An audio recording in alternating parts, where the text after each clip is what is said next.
Hello everybody, welcome back to my channel, The Lens of Truth, with me, Ivan Florentino, and for today's video, since I finally completed Super Mario Bros. Wonder, go ahead and check out my review for an in-depth look. And I'm almost 100%ing the game. So I thought it'd be fun to rate and make a tier list of the mainline Super Mario game, both 2D and the 3D game. Now this list is my opinion, and I do want to see what you guys think in the comment section below after I'm done with all of this. So before we get started, if you're new to my channel, hit that like button, ring the bell, leave a comment, and get to it.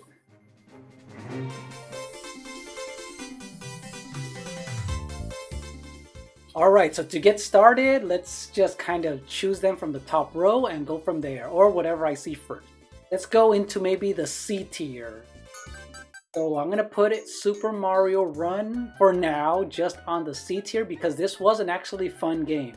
And I don't play mobile games a lot, but this was actually pretty fun. And although the price point was one of the things that Nintendo kind of experimented with, not sure how much it sold, but it was probably too high of a price for the mobile gaming community.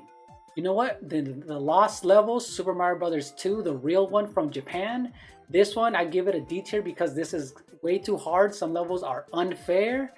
And things like the poison mushroom and some of the levels just being very unfair. And although the graphics do look good when it was re-released on the Super Mario Bros. All-Stars, I do remember the jumping and some of the gameplay felt off. But yeah, this is a definite D tier.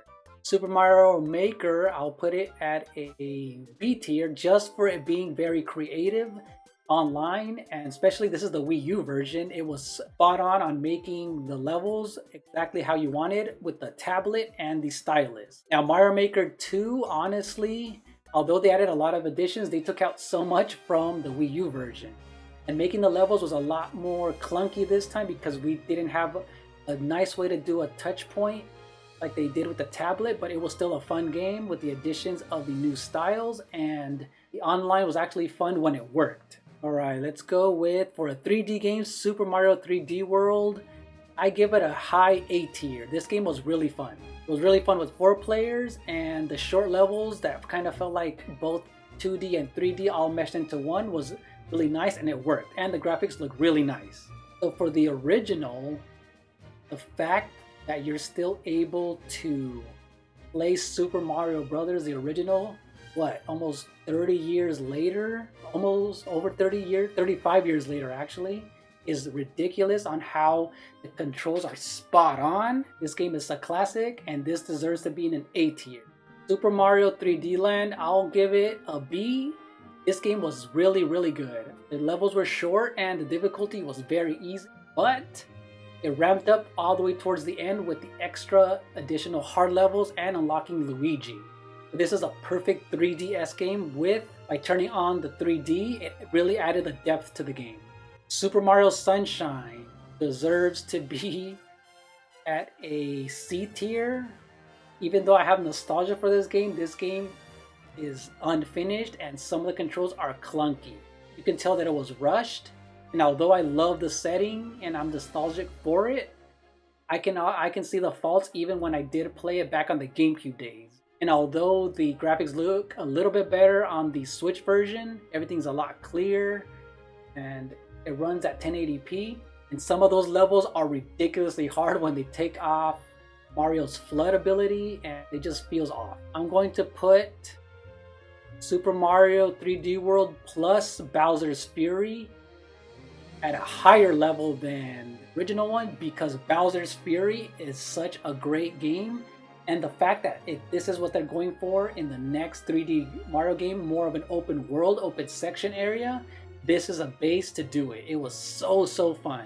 Alright, so Super Mario Bros. 2, I'll put it at a high C tier because this game is actually fun, and anyone who knows that this was originally Doki Doki Panic, but there's a bit of a history with it, that it's still a repurposed game but made into a Mario game with all the characters and elements that make a Mario game, but in a different gameplay style, which was still fun, quirky, and weird. Okay, next I'm gonna put the Super Mario Brothers games kind of close to one another.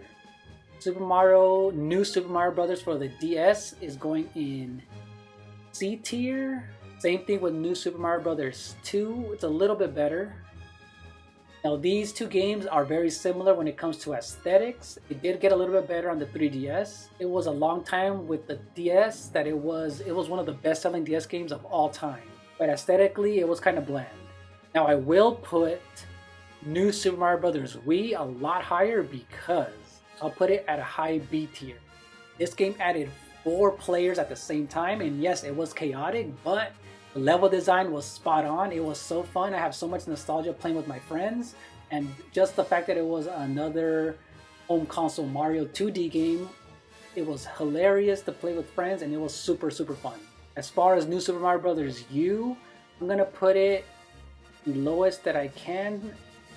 Same thing with Deluxe, just because these were the first next-gen HD games on a console, which was pretty cool. And it started off on the Wii U and then Deluxe on the Switch.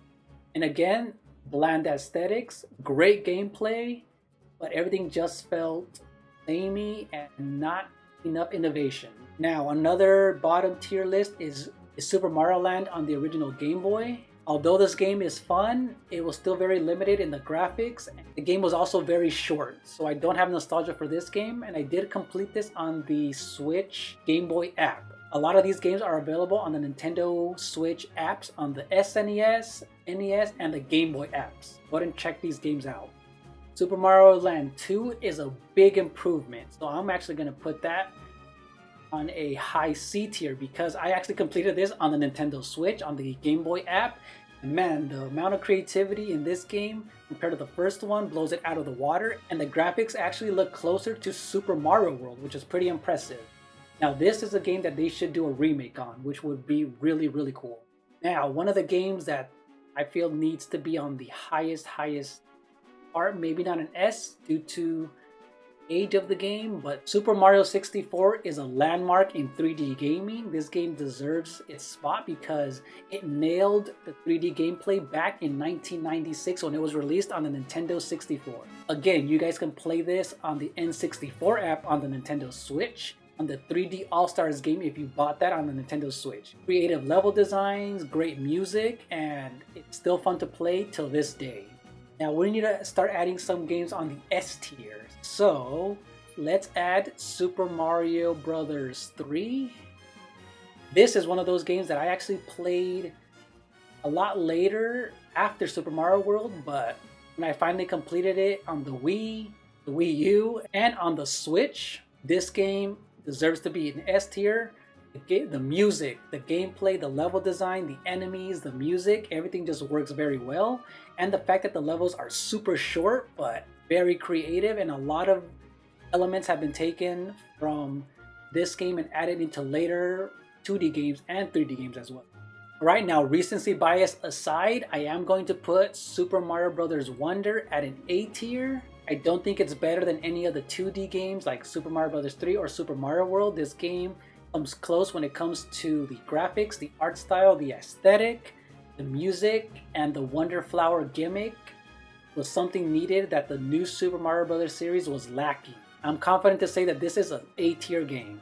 Now, when it comes to the 3D games, Super Mario Galaxy, Super Mario Galaxy 2. I'm putting these close together because, oh man, this is a tough one. But I'm actually gonna do this.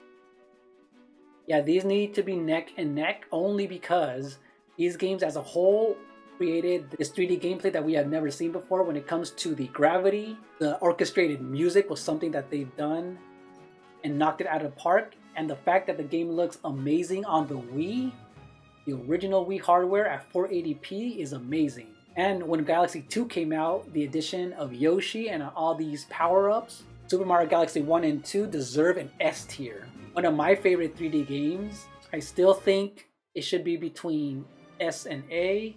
It's a tough one, but this game is so good. The amount of creativity when it comes to Mario's movement with Cappy and the amount of different areas and worlds to explore, and the fact that the game looks amazing with the high resolution details, the textures, the music, and just the spot on gameplay. This is a must-have game. And the way that they incorporated the 2D Mario game sections and just nostalgia, and it works. Alright, finally, I'm going to add one of my S tier games for sure is Super Mario World. This is one of those games that I played back on the SNES, and I completed it on the Wii, the Wii U, and now on the Switch. This is a perfect game. When I'm talking about graphics, the 16-bit pixel art, the music, everything just works so well. The overworld map has been used in a lot of the 2D games and now in Super Mario Bros. Wonder as well. This is one of those games that you guys have to play, and you guys can play it on the Switch. And I saved this for last just because I don't consider this a Mario game per se. This is a Yoshi game. Yoshi's Island Super Mario Bros. World 2, even though the Mario World is in the title, it's not a Mario game because you control Yoshi and it's a completely different gameplay. But if I were to add it, it would definitely be in S tier because the graphics, the art style holds up today and it's a beautiful looking game. But yeah, it's not really a Mario game, so I'm not going to add it here. Other than that, this is my Super Mario tier list. Let me know down in the comment section below what your list is. Thank you guys so much for watching. I had so much fun creating this. And see you later. Bye.